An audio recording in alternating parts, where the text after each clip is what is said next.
তো আমি অলরেডি 2টা কারখানায় অভিযান করে একটা কারখানায় 1 লক্ষ টাকা এবং জব্দ করেছি 725 কেজি পলিথিন এবং কাঁচামাল ছিল প্রায় 58 বস্তা। এর বাইরে এটা হচ্ছে একটি কারখানা থেকে। আর পার্শ্ববর্তী আরেকটি কারখানা, এখানেও আমরা এখনো পরিমাণটা পুরোপুরি হিসাব করিনি, তবে আমরা ওখানে আনুমানিক ধারণা করছি 600 কেজি পলিথিন এবং আরও বেশি হবে আর কি। সেখানেও আমি 1 লক্ষ টাকা অর্থদণ্ড প্রদান করেছি। আর এখানে আমার প্রায় 15 টনের কাছাকাছি হবে। এখানকার শাস্তিটা এখন আমি রায়টা এখনো ঘোষণা করিনি, আমি এটা সামগ্রিক হিসাব শেষে তারপরে আমি রায়টা ঘোষণা করবো।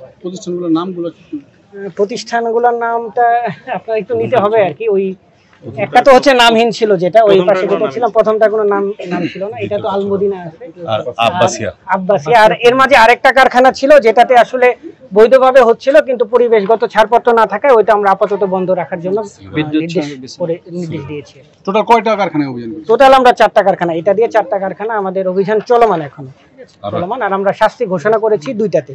এটার শাস্তিটা এখন আমরা টোটাল যে কাউন্ট করে তারপর আমরা ঘোষণা করব। আমরা তো নিয়মিত অভিযান করছি, আপনারা যদি দেখে থাকেন আমরা কিন্তু জেলা প্রশাসন থেকে প্রায় প্রত্যেক দিনই কিন্তু আমরা পলিথিনের বিরুদ্ধে অভিযান করছি। আমরা বেশিরভাগ ক্ষেত্রে দেখা যাচ্ছে বিভিন্ন বাজারগুলোতে যাচ্ছি যেখানে বিক্রি করে। তো আজকে আমরা এই জন্য একটু বড় পরিসরে র্যাব 11-র পক্ষ থেকে, যেহেতু আমাদের বেশ কিছু তথ্য ছিল, তো এইখানে আমরা উৎপাদন যেখানে হচ্ছে, যেখান থেকে তাদের সোর্স পাচ্ছে সেখানে অভিযান পরিচালনা করছি, যেন আর কি এটা আমার বাজারে না যায়।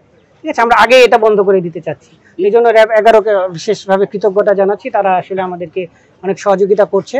তো আমরা আমাদের এই অভিযান অব্যাহত রাখবো, যেন এই কোনোভাবেই আমাদের পরিবেশের এই ক্ষতিকর নিষিদ্ধ পলিথিন যেন বাজারে না ছড়িয়ে যেতে পারে। ঢাকা শহরের যে জলাবদ্ধতা সৃষ্টি হচ্ছে, সেই জলাবদ্ধতার 80% কজ হচ্ছে এই পলিথিন।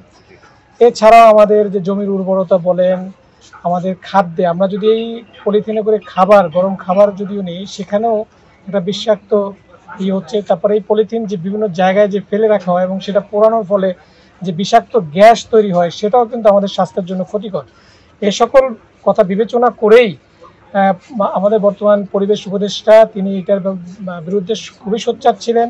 সে লক্ষ্যে আমাদের র্যাপিড অ্যাকশন ব্যাটালিয়ন বিভিন্ন সময় আমরা অলরেডি এটা ব্যাপক হারে শুরু করেছি। এই পলিথিন উৎপাদন, বিপণন এবং এই পরিবহনের সাথে যারা সংশ্লিষ্ট, এবং অ্যাট দ্য সেম টাইম আমরা জনসচেতনতামূলক বিভিন্ন জায়গায় অন্যান্য ডিস্ট্রিক্টে, বিশেষ করে ঢাকা এবং অন্যান্য জায়গাতে লিফলেটের মাধ্যমেও যাতে এই পলিথিন ব্যবহার করা না হয় আমরা বিরত থাকি, সে লক্ষ্যে আমাদের জনসচেতনতামূলক প্রোগ্রামও চলছে।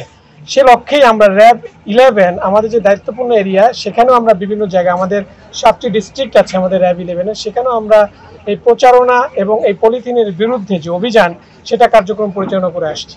সে লক্ষ্যেই আজকে আমাদের গোয়েন্দা তথ্যের ভিত্তিতে আমরা নারায়ণগঞ্জের ফতুল্লা এবং সিদ্ধিরগঞ্জ থানায় পলিথিন উৎপাদন হয় এরকম কয়েকটি কারখানার সন্ধান পাই, এবং সে ভিত্তিতেই আমাদের সাথে আমাদের নারায়ণগঞ্জ জেলা প্রশাসন, পরিবেশ অধিদপ্তরের প্রতিনিধি, তাদেরকে নিয়ে আমরা একটা যৌথ অভিযান পরিচালনা করি, যেখানে আমরা এখন পর্যন্ত 4টি কারখানায় আমরা অভিযান পরিচালনা করেছি এবং আপনারা অলরেডি দেখেছেন এবং আপনাদের সাথে নিয়েই। এবং এখানে বিভিন্ন কিছুর আড়ালে, ব্যানারে আড়াল করে, লোকচক্ষুর আড়ালে তারা এই পলিথিনগুলো উৎপাদন করছিল। এবং হিউজ অ্যামাউন্টের পলিথিন আমরা এখানে, যেটা সিঙ্গেল ইউজ, যেটা ক্ষতিকর, সেরকম আমরা পলিথিন আমরা অলরেডি উদ্ধার করেছি, যেটা আপনারা দেখেছেন।